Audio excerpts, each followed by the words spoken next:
Hola mis queridos amigos, nuevamente con ustedes, su doctor Tigre que ronca en esta negra noche neoliberal latinoamericana, sudamericana, ecuatoriana, un consejero de internautas en salud, ambiente y política, que hoy día les va a hablar acerca de las tres razones por las que debería triunfar Andrés Arauz en las próximas elecciones y las tres razones por las que debería perder Guillermo Lasso. En la primera parte, las tres razones por las que debería triunfar Andrés Arauz es evidentemente que Arauz primero es una persona joven, ha realizado estudios, tiene unas buenas relaciones políticas, tiene un discurso atractivo que es coincidente con el discurso de Rafael Correa, tiene una propuesta y tiene una. Y entre las propuestas, pues empecemos diciendo que una de las propuestas más atractivas es que propone dar $1000 a las mujeres del Ecuador que estén en situación más apremiante.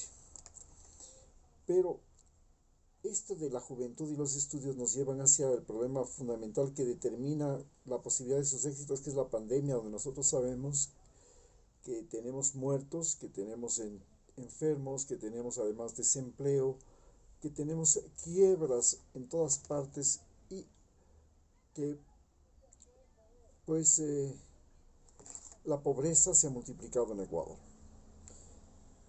La pobreza en sí es la razón para que la gente piense que Rafael Correa y Andrés Arauz son la mejor opción. Por otro lado, recordemos que Andrés Arauz ha ganado con el voto costeño, el voto de la costa, y que la gente de la costa es una cultura, una política, una forma de vivir muy diferente a la gente de la sierra y la Amazonía, y que la gente de la costa primero es en este momento la región del país que tiene la mayor población y la mayor migración. ¿A qué se debe que la gente de la costa y la población de la costa se encuentre en aumento? Se debe principalmente a que durante siglos la costa ecuatoriana era el lugar más insalubre que existía, especialmente la parte de los puertos. Casi todas las pestes y enfermedades entraban por los puertos. En segundo lugar, en la costa ecuatoriana no hubo grupos étnicos indígenas, sino que se multiplicó más que nada el mestizaje justamente debido a que las pandemias, las epidemias, causaron muchas más víctimas en ese lugar. En la sierra se conservan todavía gran cantidad de indígenas que conservan su idioma, como los quichuas, y en la Amazonía también. Pero en la costa apenas existen tres grupos indígenas que se mantienen, que son los Agua, los Chachis y los Sáchiras. También existe un pequeño grupo de Peras.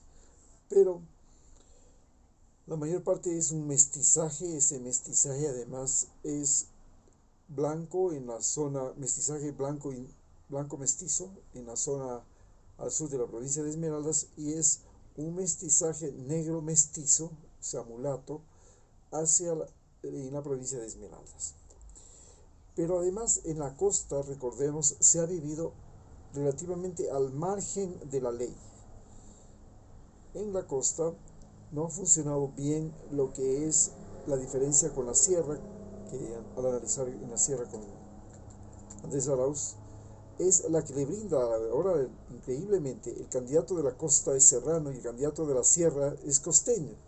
Eso es lo extraordinario, lo anormal que pasa en este momento en las elecciones. Sin embargo, recordemos que en la costa pues no ha existido, por ejemplo, el matrimonio, ha existido la unión libre, eh, no ha existido ha existido violencia, ha existido el arreglo de cuentas ha sido por propia mano, la justicia ha sido básicamente por propia mano, ha sido un mundo violento que allá es muy. Uh, el mayor problema es en sí el robo descarado. Ahí te pueden robar mirándote la cara y poniéndote el cuchillo en la garganta, mostrándote el machete. Y si tú tienes una propiedad en la costa, pues te la van a invadir y te la van a quitar. Recordemos que los pueblos y las ciudades de la costa han crecido mediante invasiones, algo anormal en la sierra. Estas invasiones se han caracterizado porque se reúnen un grupo de gente que no tiene dónde vivir, se toman un terreno y luego sáquenlos, pues a ver si pueden. Y este ha sido el mecanismo. Así ha crecido la ciudad de Guayaquil, la ciudad de Esmeraldas, casi todas las ciudades, Los Ríos, Daule, Santo Domingo. Mediante este proceso de invasiones fue necesario que llegue Rafael Correa y cambie este sistema de invasiones. Y por supuesto, estos invasores, cuando llegan y se establecen en esos lugares, lo hacen en lugares donde no tienen agua, electricidad, vías, no existe un esquema urbano, no existe alcantarillado. Entonces se vuelve una zona donde las deposiciones no se eliminan correctamente, la basura no se elimina correctamente, no hay un buen abastecimiento de agua, la salud es muy precaria, la gente vive entre casas de madera y techos de zinc, muy cercanas unas de las otras, donde hace más fácil la propagación de las enfermedades. Existe una gran violencia intrafamiliar. Recordemos que en la costa pues no existe, la mayor parte de gente tienen hermanos, porque las mujeres tienen hijos de varios padres y los padres tienen hijos en varias mujeres. Eso es lo normal y corriente allá. Esto crea en sí un sistema de violencia intrafamiliar. Y la violencia intrafamiliar y la violencia barrial, la violencia social en las urbes de la costa es algo del pan de todos, el pan nuestro de todos los días. Además, la informalidad. La gente vive de la manera informal, salen a vivir y trabajar en lo que pueden. Cuando son trabajadores agrícolas, un día migran de una provincia a otra, porque allá en esa otra provincia hay cosecha de banano, por ejemplo, o hay cosecha de café, de cacao, y luego hay, por ejemplo, captura aviar, las capturas de larvas de camarón, y entonces migraban todos a la costa para las temporadas de camarón, cuando venían los aguajes. Y así este fenómeno de una inestabilidad, por ejemplo, la violencia en la propiedad rural. ¿Por qué? Normalmente en los periodos de inundaciones desaparecían los linderos entre los terrenos y para volver a poner los linderos se iban al machete. Asimismo, había muchas poblaciones que se remontaban en las montañas para vivir fuera de la ley. Eran primero gente fuera de la ley que se llevaban su familia y sus hijos para vivir allí afuera. Luego los pescadores, pues, han vivido dentro y fuera de la ley. Han tenido tiempos de veda que no los cumplen.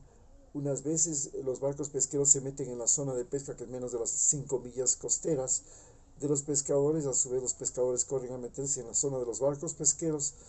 Y finalmente recordemos que muchos de los pescadores se han convertido en traficantes humanos y narcotraficantes que corren por el Océano Pacífico hasta Guatemala, hasta Centroamérica y, si es posible, corren hasta Baja California. Estas son las características particulares del sistema de organización social que existe en la costa y que ha mejorado y ha cambiado notablemente porque gracias a las represas que construyó Rafael Correa, ahora pues las inundaciones han sido mucho mejor controladas. Gracias a las vías que se desarrollaron, existe otra conexión social, otra conectividad social, otra conectividad. Es tan diferente, por ejemplo, es increíble cómo en la costa hay otra movilidad y otra relación social determinada por esta movilidad, que, por ejemplo, yo vivía en Same y para llegar a Tacames o para llegar a Tonchigua me tardaba 10 minutos o 15 minutos, y estamos hablando de 15 kilómetros, 20 kilómetros de distancia. Sin embargo, cuando usted tiene que recorrer en Quito desde la Mariscal hasta la Avenida de los Estadios, hasta el Estadio Olímpico, que no son más de 5 kilómetros o 7 kilómetros, pues en un caso usted se demora en la costa 10 minutos, al máximo 15 minutos en el viaje, porque se corre a 100 kilómetros por hora a una gran velocidad. Acá usted se demora mucho más y cuesta mucho más. En la costa usted se puede movilizar en un triciclo, que están a todo el tiempo circulando por las carreteras, y cuestan $1, $1.50, $2. En cambio acá usted tiene que movilizarse en taxi. Es otro sistema de conexión social. Luego todos los pueblos tienen todo. Tienen farmacias, tienen médicos, tienen seguros, tienen almacenes, tienen combustible, tienen herramientas, tienen reparaciones, tienen todo, absolutamente en cada pueblo de la costa. Y no pasa lo que pasa aquí en la zona de la ciudad de Quito, donde para encontrar un zapatero usted tiene que... ¿Dónde diablos están los zapateros? ¿Dónde desaparecieron los zapateros? Usted necesita un albañil. Chica, ¿dónde diablos están los albañiles? Tiene que ir a buscarlos en lugares específicos donde están reunidos los albañiles.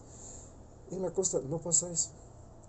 Esta particularidad del nuevo crecimiento urbano en la costa, esta gran migración serrana a la costa, esta nueva movilidad, esta interconexión, esta autosuficiencia, esta capacidad de gestar empleo y de crear sustentación mediante trabajos de autogestión, son muy óptimas en la costa. Y esto hace que la gente de la costa sea completamente diferente acá. Hay una gente en donde es muy importante la franqueza y donde la traición es imperdonable, igual que la mentira. En cambio en la sierra se vive todo lo contrario, es otro ambiente. En la sierra nosotros hemos vivido primero bajo la ley, sea la ley religiosa, cuando llegó la Iglesia Católica, hemos vivido bajo la ley política, la ley civil, el derecho civil y el derecho penal, la policía y el ejército. Aquí el ejército y la policía son presentes en todos los lugares y en todos los rincones, desde el teniente político hasta el policía rural. Luego el profesor ha sido un intermediario social vigente siempre en todas las relaciones, en la costa también, pero mucho menos importante que en la sierra. El sacerdote ha sido otro mediador social. Y nadie aquí está pensando en casarse y no registrar su matrimonio, en tener hijos y no registrarlos, en morirse y no registrar su muerte. Tampoco nadie está pensando en matar al otro a tiros, tampoco nadie está pensando en robarle con el puñal en la mano, pero se ha creado un sistema para mentir diariamente. Se vive una doble moral. Entonces este mentir diariamente es una cosa normal en el azar. Se considera cortesía. El ser amable y cortés, el mostrar una sonrisita como Lenin Moreno, ya anticipa que eso es mentira, que lo que va a decir es mentira. Y los cumplidos y los halagos y los piropos y este hecho de ser agencioso, de ser colaborador, de ser gentil, de ser amable, detrás de eso se esconde siempre alguna, alguna cosita que no está al 100%. Y pues acá vivimos en otra sociedad y curiosamente los pueblos de la sierra, por ejemplo, los pueblos de la provincia del Carchi, los pueblos apartados y los otros pueblos de la provincia de la sierra, curiosamente se están deshabitando, están siendo abandonados, son pueblos muertos o moribundos. Estación Carchi, La Concepción, y vamos por ahí. Hay otros pueblos que crecen espantosamente como Sangolquí, San Rafael, en las periferias de Quito, Guayabamba y todo eso. Pero otros pequeños pueblos que están en la periferia de esos pueblos están siendo abandonados. Y en las zonas más apartadas todavía es peor. Este fenómeno es porque la gente de la sierra, gran parte del pueblo de la sierra, de la gente, los indígenas, por ejemplo, migran muchísimo a Estados Unidos, muchísimos migran a la ciudad, y esta es una de las particularidades que se enfrenta. Y en la sierra, pues el candidato favorito es Guillermo Lasso. Guillermo Lasso, por el contrario a Andrés Arauz, otra de las cosas importantes que tiene Andrés Arauz a su favor es que lo tiene a Rafael Correa, pues Rafael Correa ha sido una víctima, ha sido un individuo que además en su trayectoria aquí en Ecuador ha sido importantísima para la vida del país. Ha sido un presidente que tuvo una importancia vital porque cambió las leyes, cambió la infraestructura, cambió los servicios, redujo notablemente la pobreza, y esto lo señala el, periódicos como el, periódicos de Inglaterra. Y segundo, todavía conserva la credibilidad, la gente cree en él, la gente lo sigue, la gente tiene confianza, cree, tiene lo que se llama carisma, y eso no lo puede quitar nadie. Nació, tiene, es una cosa natural en él tener carisma, traer a existencia. Y en segundo lugar, ha demostrado una enorme capacidad de resistencia, y una capacidad de resistencia inagotable, a tal punto que prácticamente ha terminado con el gobierno de Lenín Moreno, y ha terminado con las intenciones de Donald Trump y Mike Pompeo de de hacer irreversible el retorno al socialismo del siglo XXI a Ecuador. Y, y esto es muy importante, y esto es lo que le da un gran peso político a Andrés Arauz. En cambio, si nosotros nos fijamos en la antítesis, que es Guillermo Lasso, pues todos sabemos que es y ha sido un banquero. En segundo lugar, es una persona vieja. Y es una persona vieja no solamente porque tiene la misma edad que tengo yo, sino que él vive el deterioro físico. Vive el deterioro físico, y eso no lo puede negar. Y ese deterioro físico también se traduce en deterioro mental. Vemos que para poder opinar, para decir lo que piensa, necesita gritar. Ese es un antecedente serio de arteriosclerosis. Pero además es una persona que carece de estudios, no estudió. Y es un banquero. Y el problema de ser banquero es que él, como banquero, ha ofrecido créditos, y esos créditos se hacen a base a intereses. La gente no ha pedido pagar, entonces mucha gente de sus clientes y de todos los clientes de los bancos están en mora. Eso significa juicios, y eso significa deudores.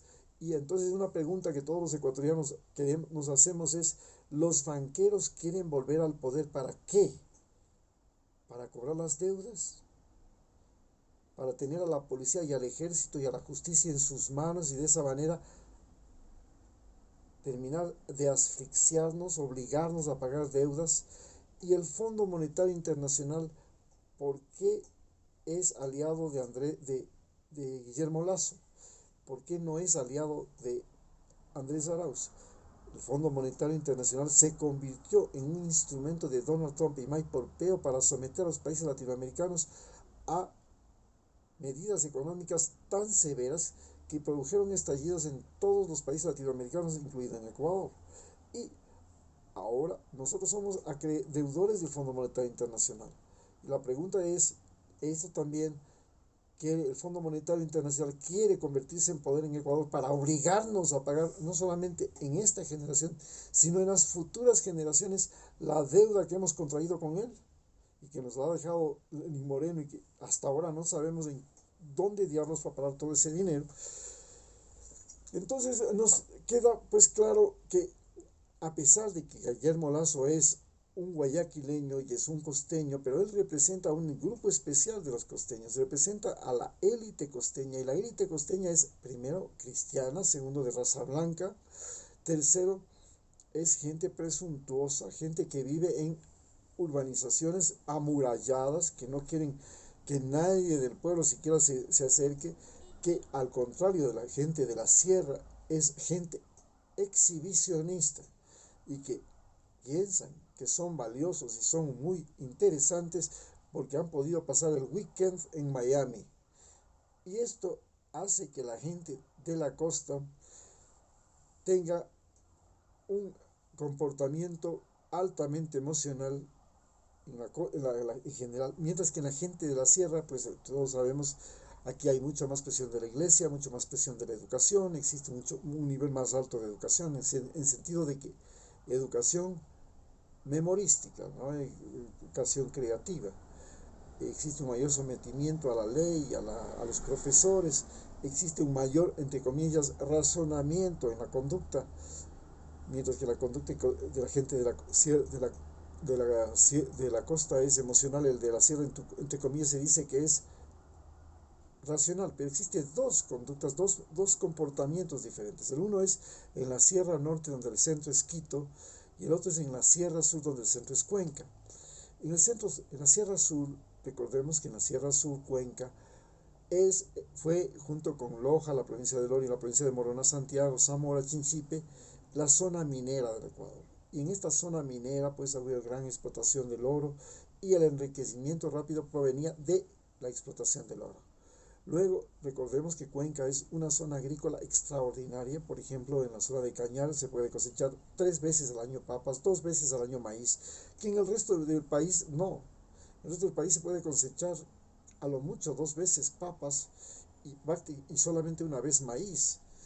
En cambio, en esta zona sí. Entonces la agricultura fue muy importante también en la zona esta de Cuenca, y la producción de frutas ha sido otro de los grandes logros y fuentes económicas de la provincia de El Azuay. También recordemos que durante el Imperio Español, Cuenca fue la capital de la Real Audiencia de Quito. Cuando a los españoles Quito les llegó a incomodar por sublevaciones e incomodidad, y le pasaron a Cuenca, la capital, y en Cuenca se practica mucho la religiosidad.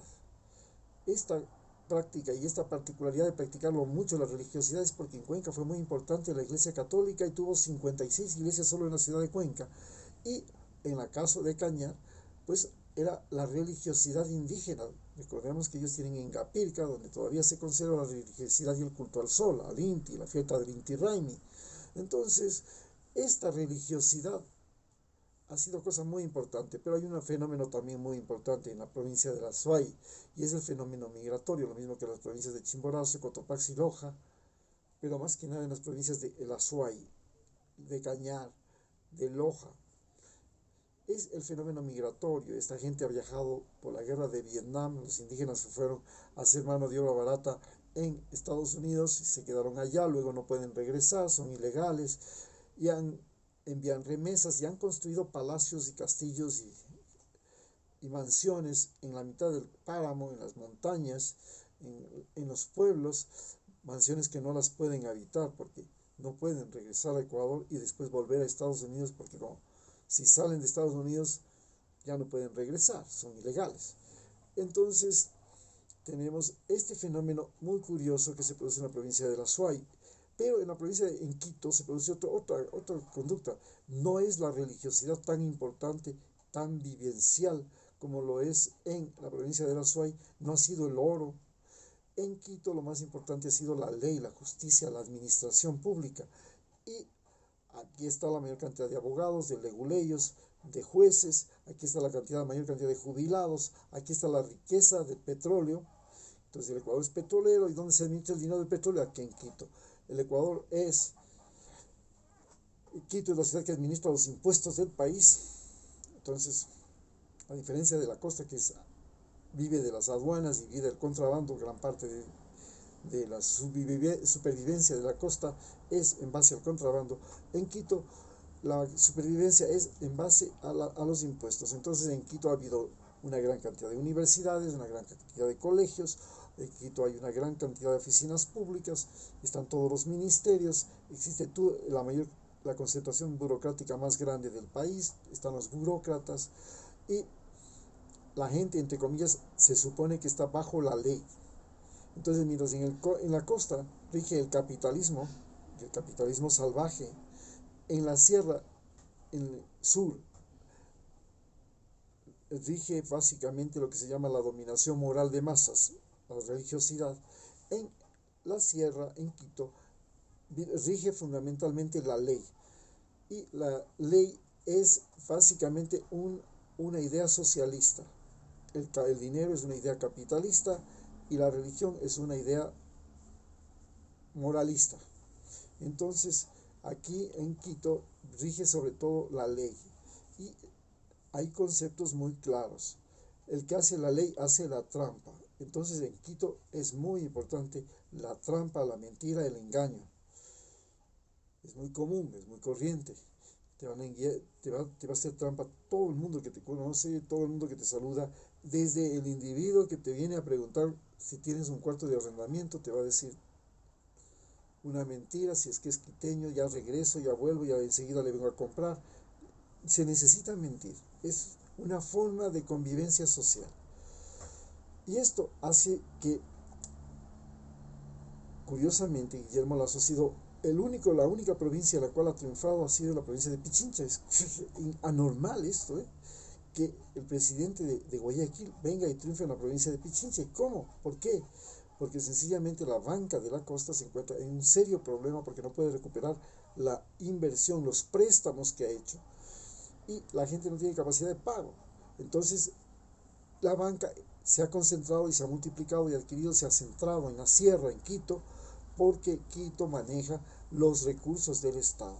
Entonces aquí hay más de cantidad de jubilados, los jubilados depositan su dinero en los bancos, existe más cantidad de burócratas, los burócratas también se endeudan porque saben que tienen una pensión regular, existe la mayor cantidad de el dinero del petróleo, entonces el Estado ofrece préstamos a través de los bancos que están esencialmente en Quito. Y eso hace que la banca se haya movido a Quito porque además en este momento necesitan de la policía y el ejército para cobrarnos. En base a eso, pues, este banquero, que además es multimillonario, recordemos, es dueño del Banco de Guayaquil, es el mayor acreedor de este país, es decir, es el mayor cobrador. Es el individuo que más plata ha prestado a los ecuatorianos, porque es el banco más grande en el Ecuador en este momento, junto con el Banco del Pichincha, y es el individuo que más necesita recuperar ese dinero. Entonces, para recuperar ese dinero, qué mejor que ser presidente y tener el ejército, la justicia y la policía a la mano. Y por eso quiere ser presidente del Ecuador, para poder recuperar los créditos de la banca, no solamente de este banco, sino del Banco del Pichincha también. Y, por supuesto, otros de los factores que le hacen muy segura su derrota es que fue aliado del gobierno de Lenín Moreno. Es más, Lenín Moreno dejó el programa que tenía de gobierno con Rafael Correa y se pasó al programa de gobierno de Guillermo Lasso. Hizo todo lo que quería hacer Guillermo Lasso, le dio haciendo. Entre esas, pues, las relaciones con Estados Unidos, la devolución de las bases de Manta, le dio una base más en Galápagos, la entrega de Julian Assange, además de las medidas del Fondo Monetario Internacional, los préstamos del Fondo Monetario Internacional, la reducción de la facilidad para la salida de capitales, no redujo los intereses, les permitió a los bancos seguir cobrando, intereses altísimos, o sea, no redujo el costo del dinero. Trabajó para los bancos, es más, Lenín Moreno hasta se reunió con los bancos primero, antes que con nadie, cuando empezó su gobierno. Y entonces siguió la política de Guillermo Lasso. Por eso, por ser la continuación de Lenín Moreno, de esta política fatal que hemos tenido, que ha generado desempleo, que ha multiplicado los problemas de la pandemia, que ha creado una campaña de vacunación atroz. Bueno, todo eso es lo que perjudica a Guillermo Lasso y que le hacen el seguro perdedor de las próximas elecciones. Muchas gracias.